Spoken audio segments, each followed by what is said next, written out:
Story 1. The Blackwood Asylum.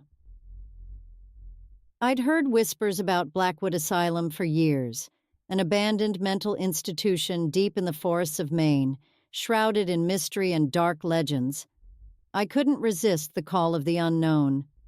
Armed with my camera and a flashlight, I ventured into the woods one chilly evening, determined to uncover the truth. The asylum loomed before me, its stone walls covered in moss and ivy, a testament to years of neglect. As I stepped inside, the temperature plummeted, and an oppressive silence filled the air. My footsteps echoed eerily through the decaying corridors. I felt a chill run down my spine, but pressed on, curiosity overpowering my fear. The inside was a nightmare of decayed walls and broken furniture. I found old medical instruments, and the sight of them made my skin crawl. Each room seemed more foreboding than the last.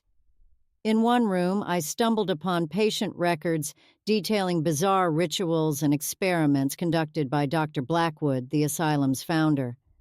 The more I read, the more a sense of dread enveloped me. I ventured into the basement, drawn by a faint, almost imperceptible whisper. The air grew colder, and I felt a presence watching me. My flashlight flickered, and in its unsteady beam I saw arcane symbols carved into the walls. Then I found it. A hidden chamber filled with remnants of strange ceremonies. Suddenly, I felt a cold hand brush against my neck. I spun around, heart pounding, and saw the spectral form of Dr. Blackwood, his eyes burning with malevolent intent. My breath caught in my throat as the ghostly figure moved closer. The whispers grew louder, filled with anguish and despair. The spirits of the tortured patients began to materialize around me, their faces contorted in pain and anger. Panicking, I stumbled back, trying to find my way out. The spirits reached out, their icy fingers brushing against my skin, their voices echoing in my ears. I could feel their suffering, their torment, and it was overwhelming. With every ounce of strength, I pushed through the spectral crowd and ran. The horrifying visions burned into my mind. I barely made it out, collapsing on the ground outside, my body shaking uncontrollably. My camera captured the entire ordeal, the chilling whispers, the ghostly apparitions, the malevolent presence of Dr. Blackwood. Even now, I can't shake the feeling that something from Blackwood Asylum still clings to me, a dark shadow that haunts my every step. Story 2. The Whispering Pines. The stories about Whispering Pines had always intrigued me. People in Pine Ridge, Oregon, spoke of a forest that ensnared those who dared to enter, lured by the whispers of an ancient spirit. As a cryptozoologist and skeptic, I felt compelled to explore it for myself. Setting up camp at the forest's edge, I waited for nightfall. As the sun dipped below the horizon, the forest seemed to come alive, an eerie presence settling over the trees. The whispers started softly, barely audible, like a gentle breeze rustling the leaves. Drawn by the sound, I ventured deeper into the forest, my flashlight casting long shadows that seemed to dance and flicker. The whispers grew louder, more insistent, guiding me through the dense underbrush.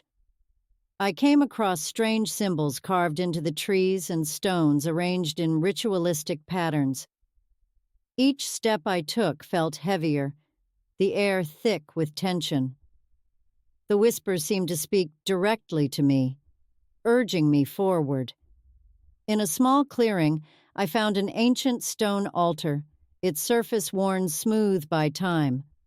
The temperature dropped sharply, and I felt a cold, oppressive presence surround me. Ghostly figures began to materialize, their forms flickering like shadows in the moonlight. The spirit of a long-forgotten shaman appeared before me, his eyes filled with sorrow and anger. He revealed the dark history of the forest, human sacrifices made to appease a malevolent entity that dwelled within. The whispers grew deafening, and the spirits of those sacrificed began to close in, their faces twisted in eternal torment. My heart pounded in my chest as I realized I was the next intended victim. Desperate to escape, I frantically tried to remember the symbols I had seen. With trembling hands, I performed a counter-ritual, hoping to break the curse. The air seemed to vibrate with energy, the whispers rising to a crescendo. Just as the spirits reached out for me, there was a blinding flash of light, and the oppressive presence lifted. I fled the forest, my heart racing, and my mind reeling from the terror I had experienced. My footage revealed the eerie whispers and ghostly apparitions that had nearly claimed my life. The Whispering Pines, with its ancient curse, remains a place of dark fascination, a reminder of the horrors that lurk just beyond the surface of the ordinary. Story 3. The Phantom Carnival. Harper's Carnival had always been a source of dark fascination for me.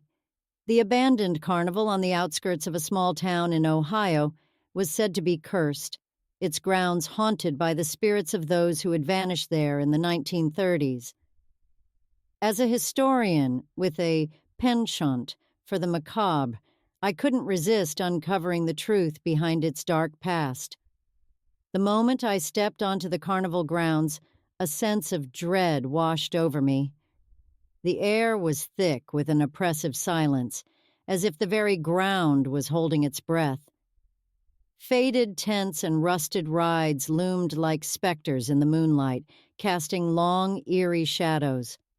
My flashlight beam cut through the darkness, revealing glimpses of a forgotten world. I started my exploration in the funhouse, where disorienting visions and the distant laughter of unseen children greeted me.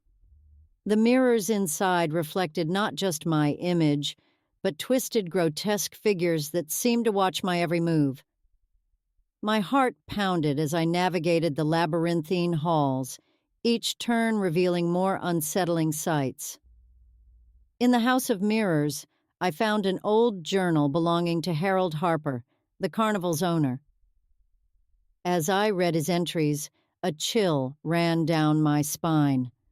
Harper had dabbled in dark magic, trapping the souls of visitors and performers to appease a demonic entity he had summoned. The journal detailed his descent into madness and the horrific fate of those who had visited the carnival. As I reached the main tent, the ghostly ringmaster appeared, his eyes burning with malevolent intent. The spirits of the performers and visitors surrounded me, their forms flickering with an eerie glow. They moved closer, their faces contorted in pain and anger, their whispers filling the air with a sense of impending doom. Panic set in as I tried to escape, the spectral clowns and acrobats closing in around me. Their cold, ghostly hands brushed against my skin, sending shivers down my spine. I could hear their laughter, echoing in my ears, growing louder and more sinister. I ran through the carnival, my heart racing. The horrifying visions burned into my mind. I barely made it out, collapsing on the ground outside, my body shaking uncontrollably.